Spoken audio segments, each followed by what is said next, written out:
Seu carro quebrou. Verão de 1981. Na época, eu tinha 16 anos e morava em San Antonio, Texas. Não queria ficar preso em casa.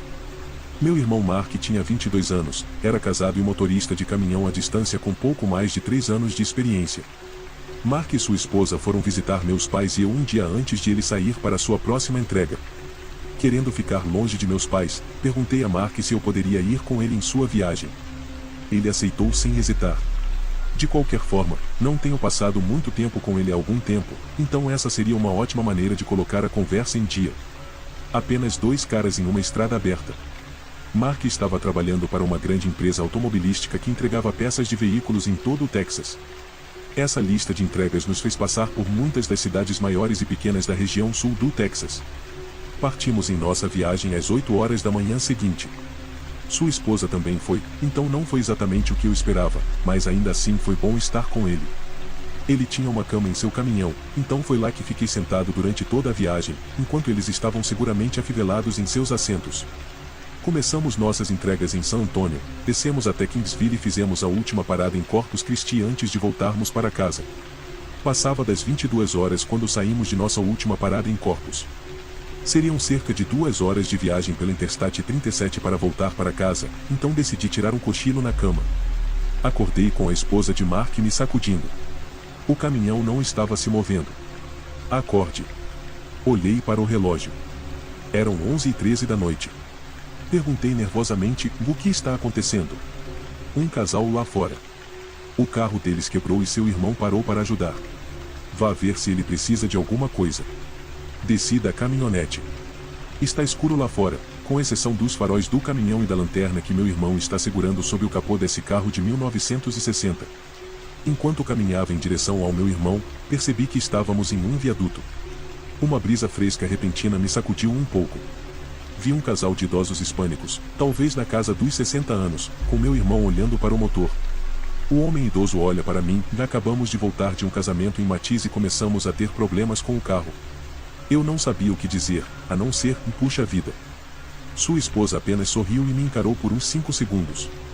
Nem sequer piscou os olhos. Mark estava tremendo, como se estivesse congelando. Mas estava pelo menos 80 graus lá fora. Depois de mais ou menos 15 minutos, Mark, com uma voz nervosa, ofereceu uma carona ao casal de idosos, já que não conseguíamos resolver o problema. O idoso disse: ok, obrigado. Moramos a apenas 10 quilômetros daqui, em Sviney Suite. Voltamos para a caminhonete. Eu entrei primeiro no lado do passageiro e me sentei na cama ao lado da esposa de Mark. Observo Mark entrar no lado do motorista, ainda tremendo. Sob a luz da cabine, posso ver que ele está pálido e quase doente. De volta ao lado do passageiro, a mulher idosa está sendo ajudada pelo marido, depois ele se esforça um pouco para se levantar e entrar. A idosa esperou que o marido se sentasse no banco do passageiro e, em seguida, lentamente, se apoiou no colo dele. Mark engata a marcha da caminhonete e nós nos movemos lentamente e partimos. Da minha posição, consigo ver perfeitamente os 2 espelhos retrovisores laterais. Quando Mark engata a segunda marcha, a caminhonete dá um solavanco na cabine e nos derruba levemente. Eu me reajusto e, por acaso, olho para os espelhos novamente. A lua está clara o suficiente para que eu possa ver o viaduto, mas não vejo o carro deles em nenhum dos espelhos. Não digo nada. De volta à estrada, nós 3 ficamos sentados em silêncio, ouvindo o casal de idosos conversar como se só estivessem eles 2 por perto. A mulher, sentada de lado no colo do homem, torcendo o tronco para poder abraçá-lo. Eles estão falando como se estivessem no carro. Eles estão falando como se não se vissem há anos.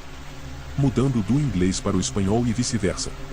O homem está dizendo o quanto pensou nela enquanto estava na guerra, todos os sonhos que teve com ela, e que mal pode esperar pelo casamento. A mulher sorria, beijando-o após cada palavra. Mark quebra nosso silêncio perguntando: então, para onde estou indo? Mas ele nunca olha para eles. Só um pouco mais abaixo, disse o homem rapidamente, e voltou a falar com a mulher. Minha cabeça está voltada para a frente, estou apenas olhando para o casal. Observando-os. Isso não poderia ser uma brincadeira. Cerca de 15 milhas se passaram e Mark fez a mesma pergunta umas 3 vezes antes de o idoso finalmente mudar sua resposta. Sim, é só descer aqui e virar à esquerda. Mais meio quilômetro em linha reta e estaremos lá. De volta à senhora idosa, ele repetiu as mesmas frases para ela várias vezes, e ela estava respondendo como se fosse a primeira vez que ouvia aquelas palavras. Finalmente chegamos à Swinney Suite por volta da meia-noite. Aproximamo-nos de um antigo armazém geral com uma única luz iluminando o estacionamento. É a única luz na área. O lado do passageiro da estrada é uma área densamente arborizada, sem estradas visíveis. Ok, aqui está bom. Diminuímos a velocidade e paramos na estrada ao lado do armazém geral. O casal de idosos desceu lentamente da caminhonete, primeiro o homem, depois a mulher. Eles fecharam a porta e a esposa de Mark retomou seu assento. Ela olhou pela janela e percebeu que o casal ainda estava lá, em frente à área arborizada. Sorrindo. Acenando. Mark faz lentamente uma inversão de marcha no estacionamento da loja e volta para a estrada. A esposa de Mark e eu ainda estamos observando o casal acenando para nós até que o trailer bloqueia nossa visão. Mas, quando fizemos a curva, eles já tinham ido embora. Poderíamos tê-los visto caminhar até a loja, mas não vimos. É como se eles tivessem simplesmente desaparecido. Eles não poderiam ter fugido, mesmo que quisessem. Mas, afinal, por que o fariam? Por que entrar na floresta? Finalmente voltamos para a I-37. Nenhum de nós disse uma palavra por um tempo. Olhei para o Mark e perguntei, então, para onde você acha que eles foram? Cala a boca, não quero falar sobre isso, ele me disse com uma voz severa. Sem tirar os olhos da estrada. Nos meses seguintes, tentei fazer com que ele contasse a história nas reuniões de família. Sempre recebia a mesma resposta. Asterisco, essa história me foi contada pelo meu pai quando eu era criança. E é uma das minhas histórias favoritas que ele tem em seu repertório. Eu a escrevi sob a perspectiva dele. Os nomes, é claro, foram alterados. O remetente misterioso do pacote.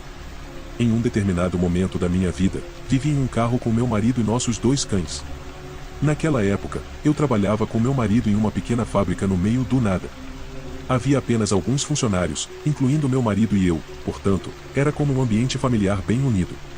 Embora não ficássemos em nosso trabalho, ainda recebíamos nossas correspondências lá. Em um belo e normal dia de trabalho, recebi um pacote pelo correio de uma empresa conhecida. A primeira coisa que notei no pacote foi que ele não continha meu primeiro nome completo e legal. Em vez disso, havia uma versão abreviada do meu primeiro nome legal completo impresso no pacote misterioso. É verdade que o nome no pacote era o nome pelo qual todos se referiam a mim. Os primeiros pacotes que chegaram para mim eram coisas estranhas. Coisas como armadilhas humanas para ratos, tiras de clareamento para os dentes e algumas luzes internas para o carro que combinavam com as batidas do aparelho de som. Esses primeiros pacotes chegavam esporadicamente, mais ou menos uma vez a cada 2 semanas. No entanto, eles logo começaram a aparecer com mais frequência, chegando a aparecer a cada 2 dias. Na verdade, não foi o fluxo constante de pacotes misteriosos que me perturbou, mas o conteúdo dos pacotes que começou a me deixar um pouco assustado. Neste ponto da minha história, presumo que, ao me referir aos pacotes como pacotes misteriosos, você entendeu que eu não sabia quem estava enviando esses pacotes. Veja bem, os pacotes foram encomendados por meio de uma empresa de entregas extremamente conhecida. Portanto, o endereço de retorno na etiqueta era onde quer que estivesse o depósito de mercadorias mais próximo da empresa. Esse fato anônimo, combinado com outro fato de que os pacotes começaram a ficar mais pessoais, no entanto, me incomodou. Talvez eu não devesse dizer pessoal porque, na verdade, eles se tornaram mais específicos, digamos assim. Por exemplo, naquela época, pouco antes de me tornar um sem-teto, eu tinha acabado de adquirir uma cachorrinha. Um dos primeiros presentes específicos que recebi pelo correio foi uma coleira rosa para treinamento de cães com controle remoto. Depois disso, tivemos um problema com a cachorrinha que mastigava nossas coisas no carro enquanto estávamos dentro de casa trabalhando. Era inverno e ela não queria ficar do lado de fora. E eis que eu comprei uma câmera sem fio com visualização remota e intercomunicador. Em outras palavras, eu poderia repreender meu cachorro remotamente. Meu marido e eu não queríamos necessariamente ser sem teto, de forma alguma, então ficávamos em lugares isolados, sem outras pessoas por perto. Sabendo disso, você também deve saber que o círculo de amigos meu e do meu marido era ainda menor do que o nosso círculo de trabalho. Quando digo menor, quero dizer que cada um de nós tinha apenas um amigo fora do trabalho. É também por isso que a personalização dos presentes peculiares começou a me incomodar, especialmente quando eles continuavam. O desembaçador do nosso carro não funcionava bem e, como estávamos no inverno, o para-brisa frequentemente congelava. Fiquei chocado e encantado quando recebi uma capa de para-brisa externa para condições de gelo. Quando dormir na parte traseira dura do nosso carro minúsculo machucava minhas costas, uma capa de colchão queen size grande, grossa e fofa resolveu esse problema. Meu pescoço começou a doer logo em seguida, por isso, o travesseiro de pescoço de espuma com memória foi muito bem-vindo. Cóccix dolorido por ficar sentado do lado de fora no chão duro? Sem problemas, pois o próximo pacote era um travesseiro de espuma viscoelástica que recebi apenas para o meu bumbum. A próxima reviravolta no tema do pacote misterioso veio um pouco mais tarde, quando os presentes misteriosos começaram a se direcionar um pouco para o meu marido. Recebemos um pente aquecido para alisar a barba dele e eu também recebi algumas extensões de cabelo nas duas cores favoritas do meu marido. Logo após os presentes estranhos aparentemente para o meu marido, os pacotes ficaram vagos novamente. Recebi coisas como almofadas adesivas de eletrodos para a pele, um kit de confecção de cartões para o Dia dos Namorados de um professor e um conjunto de mini elásticos coloridos para crianças. Dia após dia, chegavam mais presentes do meu admirador. O carteiro me trouxe alguns fones de ouvido sem fio, perfeitos para abafar as reclamações do cachorro. Em seguida, recebi um carregador portátil, além de uma caixa e um cabo USB de carregamento rápido. Depois disso, recebi 2 pares de óculos de leitura que quase se encaixam em minha rara prescrição ocular. E, para combinar com o padrão, mais pacotes sem sentido para mim. Um chaveiro de bola amarela e fofa, um dispensador de papel toalha, uma torneira de pia automática e um chuveiro para um trailer. É claro que, a essa altura, nossos colegas de trabalho começaram a brincar que precisávamos de um detector de escutas para ver se nosso carro ou algo assim estava sendo grampeado. Nossa, ficamos totalmente surpresos quando recebemos um detector de escutas pelo correio como o próximo pacote misterioso. Tentamos verificar o carro com ele, mas, infelizmente, não encontramos nada. No entanto, depois que recebemos o detector de insetos, os pacotes misteriosos começaram a desaparecer. Recebi um kit de construção de carros modelo DY para uma criança pouco antes do aniversário do meu filho pequeno, um par de alto-falantes Bluetooth resistentes à água e alguns pratos plásticos reutilizáveis e tampas de pratos que eu precisava. A parte realmente intrigante para mim foi que nunca consegui descobrir quem me enviou todas essas coisas. Questionei as pessoas ao meu redor e até verifiquei os históricos do navegador para ver se havia pedidos nos tablets dos meus amigos, mas sem sucesso. Também verifiquei meu telefone em busca de algum tipo de spyware ou algo parecido, mas nada foi encontrado nele. Então, infelizmente, meus amigos, é isso. Os pacotes pararam de chegar e eu só suspeitava de um rapaz com quem havia saído por pouco tempo antes de me casar, mas nunca pude provar. Já se passaram alguns anos, e até o momento, não há mais pacotes misteriosos. Às vezes fico confuso ao pensar que quase fui baleado e morto em novembro do ano passado. Eu estava fazendo uma entrega uma noite, por volta das 22 horas, em Long Beach, Califórnia, em novembro do ano passado. Estava escuro, mas a rua estava razoavelmente iluminada por postes de luz. Fiz minha entrega na casa de um amigo, entrei no carro e me preparei para sair. Ao caminhar da casa até meu carro, que estava na rua a 15 metros de distância, notei que havia uma pessoa andando de forma irregular pela rua e pela calçada. Quando entrei em meu carro, ele saiu correndo do carro para a rua. Saí do meio-fio em meu carro e entrei na rua. Foi quando pude ver o vulto sair da escuridão para as luzes da rua.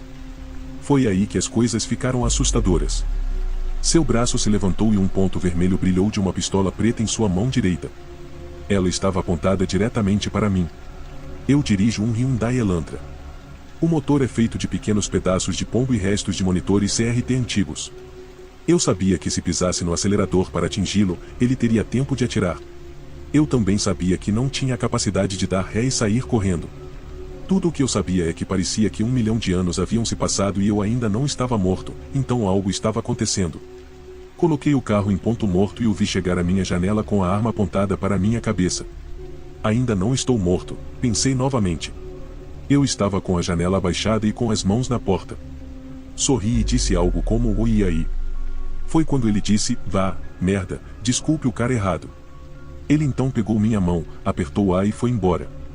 A verdadeira cobertura do bolo de merda daquela noite é que minha esposa e eu tínhamos acabado de nos mudar do Texas para a Califórnia. Eu costumava levar uma arma de mão comigo para todos os lugares no meu carro. Naquela manhã, minha esposa me disse que eu precisava tirar a arma, pois era ilegal na Califórnia. Concordei e a coloquei no cofre 12 horas antes do confronto. Isso realmente aconteceu.